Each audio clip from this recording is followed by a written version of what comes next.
몽골에도 우리나라로 따지면 강남 같은 곳이 있습니다. 몽골인들이 오늘 우리 진짜 작심하고 제대로 쇼핑 한번 할까 하는 쇼핑몰이 이마트예요. 그리고 몽골 아파트 단지 곳곳에는 GS 편의점들이 즐비합니다. 사실 몽골인들에게는 한국이라는 곳이 기회의 땅이기 때문에 선망의식을 가질 수밖에 없습니다. 몽골의 제일 많은 자원 중에 하나가 인데요. 그러니까 3 몇 번 뜨면 그 밑이 다 입니다. 자원이 너무 많아가지고요. 그래서 발전을 못하는 자원의 비극에 놓인 국가라고 해도 과언이 아닙니다.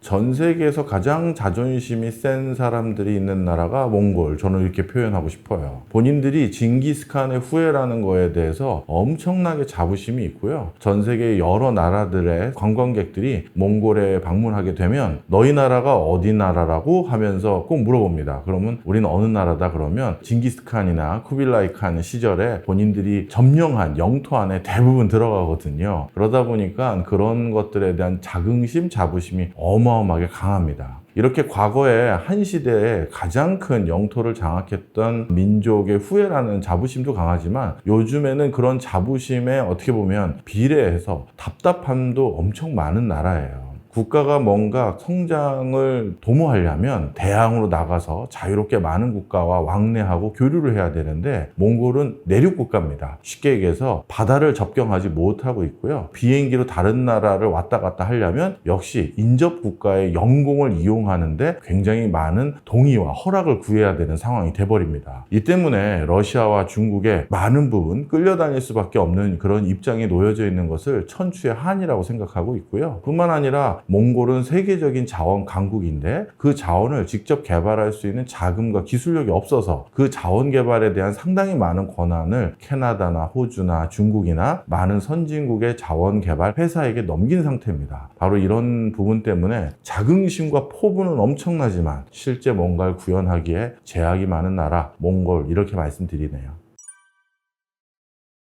기후도 굉장히 특이한 점이 많아요. 많은 분들이 몽골의 날씨 그러면 전형적인 대륙권 날씨라고 그 정도는 아실 겁니다. 그런데 더울 때 얼마나 덥고 추울 때 얼마나 추운지 감을 못 잡으세요. 대표적으로 몽골 같은 경우는 우리 관광객들이 방문할 수 있는 계절적 시점이 한 5개월 정도밖에 안 됩니다. 나머지 모든 계월이 거의 다 추워요. 그래서 3월 말부터 9월 초중순까지가 몽골의 관광을 가기가 제일 적합한 계절적 시점입니다. 실제 몽골인들 도 그때만 경제 활동을 하지 뭐 11월, 12월, 1월, 2월 이때만 하더라도 5개 활동 자체가 쉽지가 않다 보니까 건설 현장도 거의 중단되고 5개에서 뭐 전개되는 많은 뭐 노점이라든가 이런 것도 많이 거의 없어요. 그러다 보니까 몽골인들 스스로도 이 5개월 정도만 바짝 벌어서 나머지 생활하는 분들이 그런 업종에 종사하는 분들이 상당히 많이 있습니다. 자, 그런데 8월이나 이때 가도요, 와, 오히려 사우디보다 몽골이 덥다라고 생각될 경우도 많아요. 사우디 같은 경우는 습도가 그렇게 높지 않기 때문에 뭐 약간 그늘진 데만 있어도 견딜만 합니다. 근데 몽골은 이상하게 습도가 없긴 한데 또 어떤 지역 가면 약간 습한 기운도 같이 느껴지다 보니까 정말 후덥지근하다라고 해도 과언이 아니고요. 특히 겨울이 이제 좀 특이한데요. 우리나라 겨울처럼 으실으실한 겨울은 아닙니다. 영하 40도, 50도 정도 내려가는데요. 우리나라처럼 몸이 으실으실하다라는 게 아니라 울란바토르 공항에서 내려서 공항 유리문이 딱 열리고 딱 나가잖아요. 나가면 이 표현이 제일 적합할 것 같아요. 진짜 카타칼 같은 게 옆을 다 베는 듯한 느낌이 있습니다. 아주 건조한 차가운 바람이 부니까 이게 다 째지는 기분이에요. 아주 독특합니다. 그러다 보니까 몽골이 그런 이유 때문에 우리나라랑 교류 협력이 많아진 거예요. 외국인들이 와서 몽골에서 소비하고 아니면 몽골에서도 5개에서 건설 현장이라든가 아니면 바깥에서 활동하는 많은 분들이 일을 하는 계절적 시점은 한 5개월 정도 되는데 그러면 그 5개월이 아닌 그 나머지 기간 동안에는 몽골인들 중에서 일부는 뭐 할 일이 없는 분들이 계시잖아요. 그런 분들이 바로 그런 계절적 시점에는 한국으로 넘어옵니다. 그래서 한국에서 아르바이트로 남성분들이 가장 많이 하는 거는 이삿짐 센터. 왜냐하면 유목민이었잖아요. 그러다 보니까 순간적인 힘이 엄청 셉니다. 몽골인들 중에서는 체구가 작은 분들도 많아요. 몽골도 다문화거든요. 다인종입니다. 그러다 보니까 진짜 전형적인 징기스칸 후예처럼 떡대가 이러신 분들도 계시지만 좀 체구가 왜소한 분도 계신데 그런 분들조차도 순간적인 힘이 워낙 좋아서 냉장고를 자기 키보다 더 큰 걸 막 번쩍번쩍 드세요. 그래서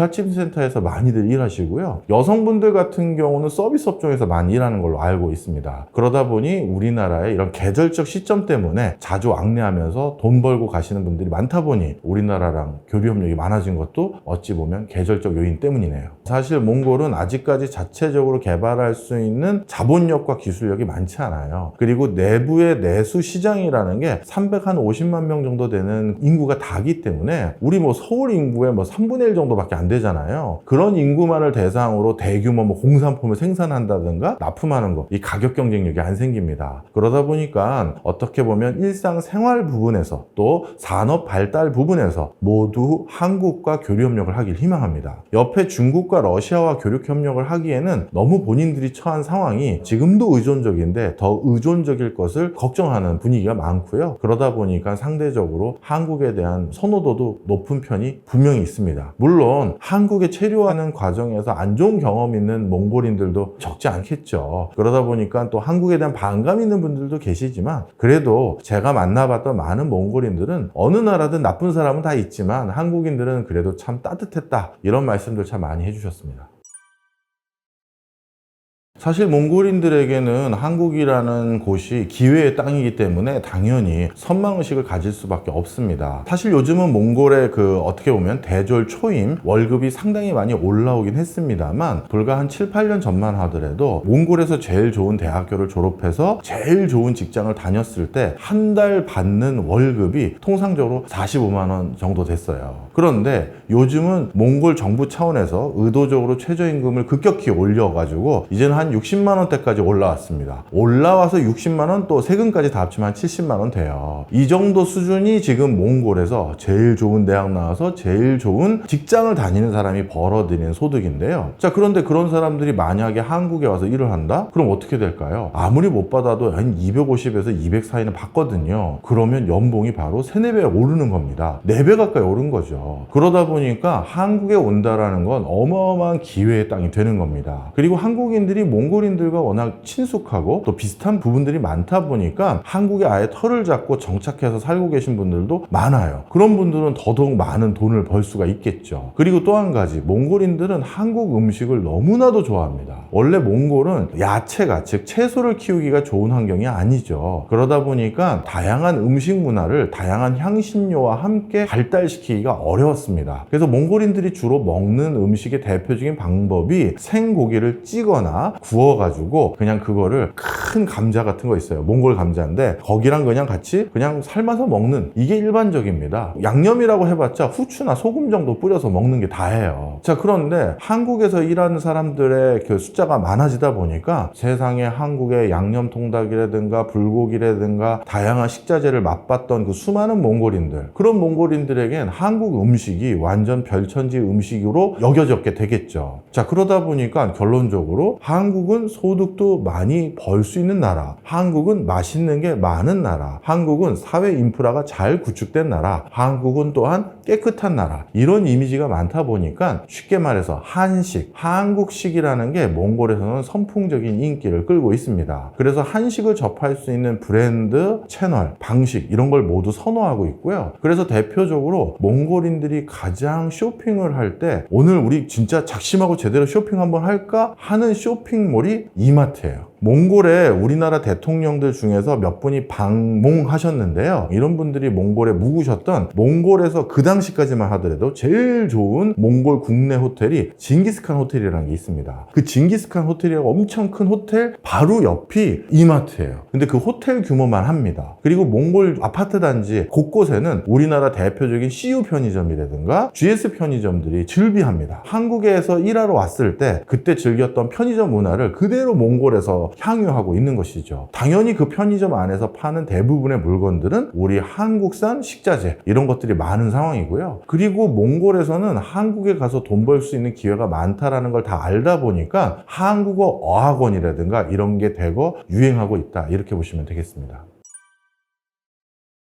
러시아하고 중국보다는 한국에서 워낙 큰 기회들을 많이 얻을 수 있다는 점이 가장 컸습니다. 사실 중국으로 일을 하러 가는 몽골인들의 숫자는 한국으로 오는 숫자보다 훨씬 적어요. 왜냐하면 우리는 우리나라만 전 세계에서 마지막 남은 분단 국가라고 생각을 하는데요. 실제 몽골인들 사이에서는 그렇게 생각하지 않는 사람들 많습니다. 몽골도 외몽골과 내몽골로 나눠지는데, 내몽골은 네이몽고라고 해서 중국 영토에 포함되어 있죠. 그런데 이 네이몽고에 살고 있는 사람들은 몽골어 쓰고 몽골 풍습으로 제사 지내고 몽골 풍습을 그대로 가지고 있는 사람들이에요. 그리고 외몽고가 우리가 몽골이라고 부르는 지금 몽골 나라를 말하는 겁니다. 자, 그런데 중국인들 입장에서는 저가의 어떤 노동력이 필요할 때, 근로자가 필요할 때 멀리 외몽골까지 갈 필요가 없죠. 내몽골, 네이몽고에 있는 사람들을 고용해도 되기 때문에 굳이 몽골인들이 중국에 가서 뭔가 그럴싸한 일자리를 구하고 그 일자리에서 비싼 인건비를 받기가 쉽지가 않아요. 그리고 러시아에서 제공하는 일자리라는 건, 특히 러시아인이 몽골인을 쓰고 싶은 일자리의 장소는 시베리아입니다. 가장 혹한게 가장 엄혹한 곳에서 일할 사람을 찾는데, 사실 몽골인들도 그런 데서 쭉 자라와서 일은 할 수 있지만 거기서 일하고 싶지 않겠죠. 그런데 한국에 와서 일을 한다는 건 그런 계절적인 것도 상당히 완화된 곳일 뿐만 아니라 급여도 많이 주잖아요. 또 한국인들 입장에선 몽골 사람들이 상대적으로 저렴한 인건비로 고용할 수가 있기 때문에 선호도도 큽니다. 바로 이런 게 맞닥뜨려서 몽골인들이 한국에 많이 오게 된 것이죠. 따라한다고 하는 것도 맞고요. 우리 기업들이 많이 진출한 것도 사실입니다. 이렇게 보시면 될 것 같아요. 몽골인들의 한국 체류 경험이 얼마나 많으냐면요. 전체 몽골 인구가 한 350만 명 정도 됩니다. 그 중에 합법 또는 불법적으로 정례적으로 한국을 왕래해서 일을 했거나 공부를 했던 경험이 있는 분들이 40만 명이에요. 그럼 350만 명 중에서 40만 명 가까이가 정례적으로 한국에 왔다 갔다 하면서 한국 체류 경험이 있다는 건 그만큼 한국화 될 수 있는 여지가 많은 것이죠. 그러다 보니 자연스럽게 한국에서 누렸던 문화를 그대로 누리고 싶은 마음들이 많고요. 실제 제가 몽골에 방문했었을 때는 그때 삼성물산에서 제2 몽골 국제공항을 짓고 있었을 때입니다. 그러다 보니까 한국의 삼성물산뿐만 아니라 그 밑에 있는 벤더사들이라고 할 수 있을 것 같은데, 컨소시엄으로 진출했던 수많은 건설 근로자분들하고 같이 볼 기회가 있었는데요. 어느 날 다 같이 저도 이영만리에서 이렇게 한국 근로자분들 뵈니까 기분 좋아서 몽골 보드카가 또 맛있거든요. 같이 한잔 했습니다. 그랬더니만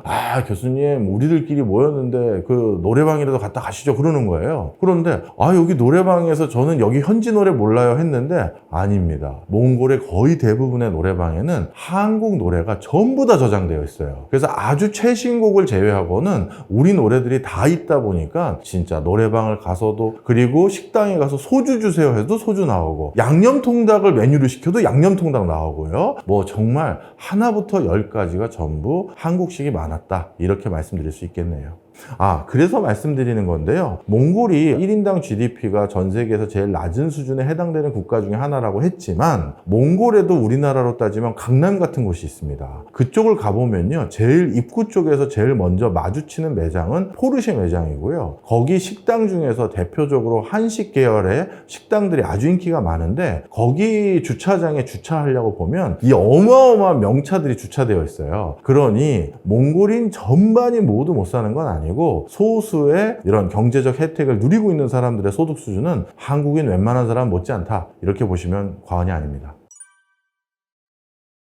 전략적으로 몽골에 한번 짓밟혀본 나라들이 몽골 민족의 무서움을 너무나도 잘 알고 있다 보니 아주 전략적으로 몽골이 발달하지 못하도록 막아왔던 것이 상당히 크게 작용합니다. 대표적으로 중국이나 러시아 같은 경우는요, 몽골이 가지고 있던 상당히 많은 영토들 중에서 상당 부분을 어떻게 보면 자국의 영토에 편제시켜버렸고, 몽골인들에게 할애한 영토라는 게, 물론 지금 그 몽골인들의 영토도 우리나라에 비해서 몇 배 큰 영토이긴 합니다만 실질적으로 예전에 비해서 엄청나게 협소한 부분으로 줄어들어 버렸죠. 뿐만 아니라 몽골의 경제 구조가 철저히 러시아나 또는 중국에 의존할 수밖에 없는 구조적인 그런 상황을 계속 고착화시켜서요, 발달을 더디게 만들었던 것이 역사적으로 많이 있습니다. 일례를 하나 말씀드리면, 중국인들이 몽골을 얼마나 무서워했는지를 쉽게 알 수가 있는 방법이 하나 있는데요. 지극히 나이가 많은 몽골 어르신들 중에서는 이 손가락 하나가 절단되어 계신 분들이 꽤 많이 있습니다. 그 이유가 중국이 몽골 군인들이 자신들에게 총을 못 쏘게 하려고 손가락을 절단했던 그런 대규모 사건들도 있을 정도였고요. 이처럼 인접 국가들이 그만큼 몽골인들을 무서워하는 부분도 있고 실제 그런 부분에서 직간접적으로 탄압을 받아왔던 게 몽골이 전 세계에서 GDP가 제일 낮은 국가 중에 하나로 분류되게 된 상황입니다. 이렇게 내륙 국가들은 어쩔 수 없이 외교력을 온전히 발휘하기가 어렵습니다. 지금은 지구상의 어느 나라도 외국과의 교류를 100% 차단하고 혼자 자생할 수 있는 국가는 정말 없다고 보셔도 과언이 아닙니다. 뭐 북한 같은 이례적인 국가들 빼고는요. 그런데 몽골 같은 경우도 아직까지 공산품을 직접 조달한다든가 생산할 수 있는 여력이 부족하고, 그리고 몽골인들의 식습관도 이제 예전보다 상당히 눈높이가 높아졌거든요. 그러다 보니까 몽골에서 재배되지 않은 다양한 식자재를 외국에서 유통받아서 가지고 와야 되는데, 그러려면 어쩔 수 없이 인접 국가를 거쳐서 몽골로 실어 와야 됩니다. 비행기로 운송하던 기차로 운송을 해야 되는데요. 바로 그런 과정에서 인접 국가와 어떤 관계를 설정하느냐가 몽골의 기초적인 의식주를 원만하게 해결할 수 있는지 없는지가 좌지우지 될 정도로 이렇게 영향을 크게 받습니다. 그러다 보니 실제 외교권이 박탈됐다 그런 것이 아니라요, 외교적으로도 또는 경제적으로도 바로 인접한 국가들에게 많이 의존할 수밖에 없는데, 몽골의 또 한 가지 안타까운 점은 인접 국가가 너무 슈퍼파워라는 거예요. 하나는 중국이고 하나는 러시아다 보니까 뭔가 협상 테이블에서 교섭력을 온전히 발휘하기도 쉽지 않은 상태죠. 그러다 보니까 몽골인들 사이에서는 사실 중국인에 대한 반감이 굉장히 높습니다. 우리 한국인들은 우리가 딱 외관상 티가 나는 게 거의 대부분의 한국인들 같은 경우는 안경을 많이 씁니다. 그리고 몽골인들 같은 경우는 원래 시력이 굉장히 좋은 나라로 알려져 있죠. 그러다 보니 안경 끼고 있으면 이제 한국인인 걸 거의 알고, 또 중국인들도 중국인 특유의 우리가 이제 좀 뭐랄까요, 머리 스타일이나 이런 게 있지 않습니까? 그러다 보니 밤에 특히 몽골인들도 추운 지방에 살다 보니까 이 약주 좋아하시는 분들이 많은데 시비가 붙을 때가 있어요. 그런데 그 중에서 중국인들하고는 굉장히 시비가 세게 붙을 때도 많습니다. 그래서 제가 농담 삼아 제 지인들이나 친구들이 몽골에 비즈니스로 또는 관광으로 갈 때는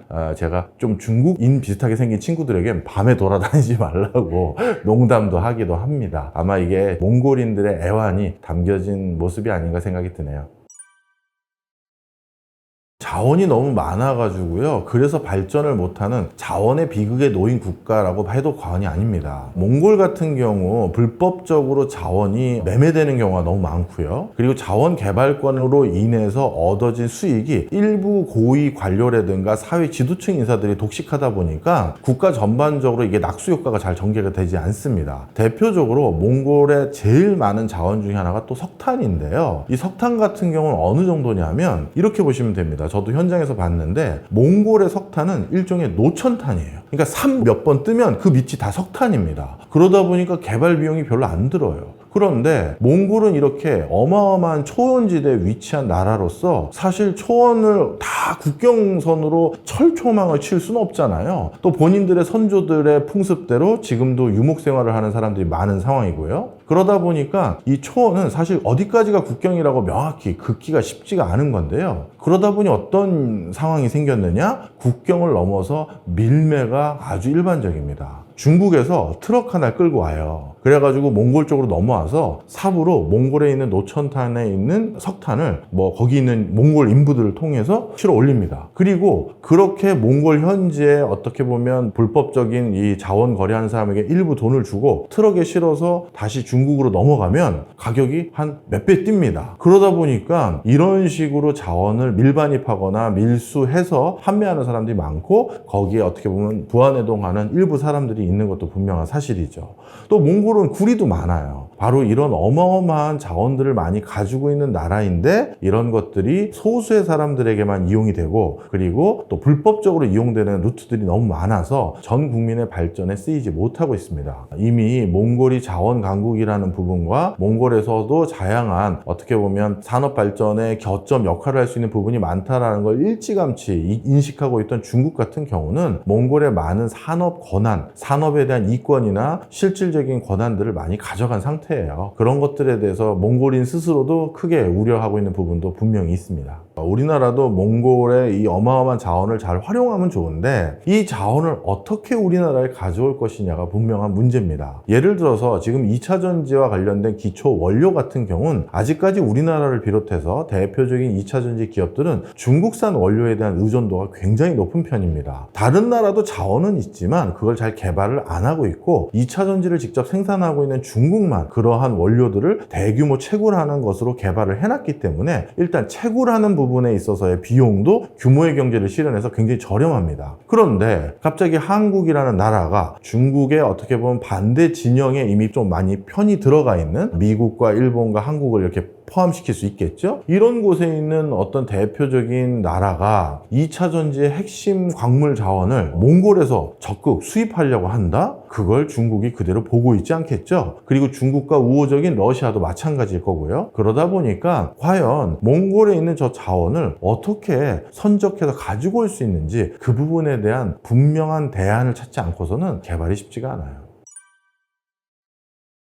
저희는 많이 하고도 있고요. 앞으로 더 해야 되는데 여기에서 우리나라의 약간 이중적인 모습이 좀 있습니다. 사실 몽골인들이 한국에 와서 저임금 근로자로서 종사해서 우리나라 물가도 안정시키고 사람 찾기 어려운 분야의 공장에서 일손이 되어주는 부분이 분명 있습니다. 그런데 일순간 너무 많은 몽골인들이 국내로 밀려 들어올 경우 한국의 이런 저숙련 저임금 근로자로 종사하는 분들이 제대로 인건비를 못 받게 될 수도 있겠잖아요. 왜냐하면 몽골인들 싼데 그분들 고용하면 되는데 한국인 고용할 이유는 줄어들 수 있으니까요. 바로 이런 이유들과 그리고 한국에서 이런 외국인들이 대거 밀려 들어오는 과정에서 어떤 여러 가지 또 다른 갈등이 일어날 수도 있기 때문에 현재 국내에서는 몽골의 비자를 굉장히 관리하고 있다 이렇게 표현드리고 싶어요. 몽골인들이 한국에 오고 싶은 숫자는 엄청 많은데 실질적으로 비자 숫자는 엄청나게 까다롭게 관리를 하고 있고요. 또 때로는 우리나라도 좀 치졸하다라고 할 정도의 이런 꼼수들을 발휘합니다. 사실 우리나라 여러 공항들이 있잖아요. 근데 그 공항들 중에는 흑자를 보이고 있는 공항들도 있지만 계속해서 누적된 적자를 허덕이는 그런 공항도 있어요. 대표적인 공항 중에 하나가 양양공항입니다. 그런데 이 양양공항 같은 경우는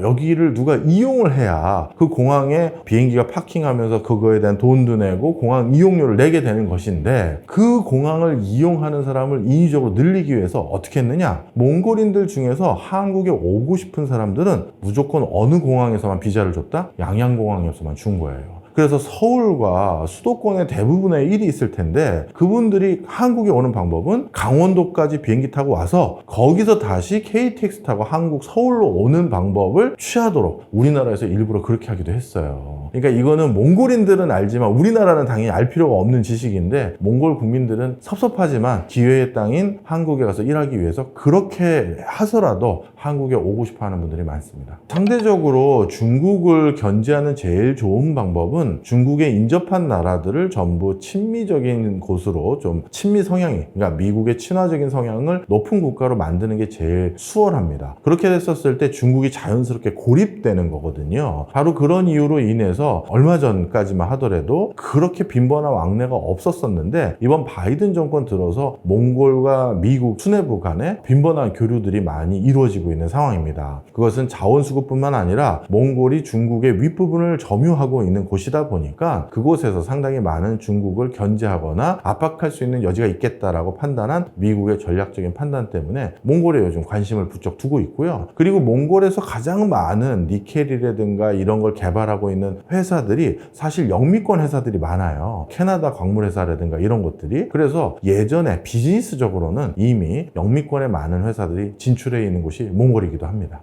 강남에 재건축이 많은 이유가 신도시 개발을 했기 때문에 많은 거고요. 이 많이 나올수록 사업성은 굉장히 좋다. 부동산 시장을 판단하실 때 전세 대출에 대한 정부의 양태를 잘 봐야 돼요. 성실히만 열심히 사는 사람들이 부자가 되기는 어려운 경우가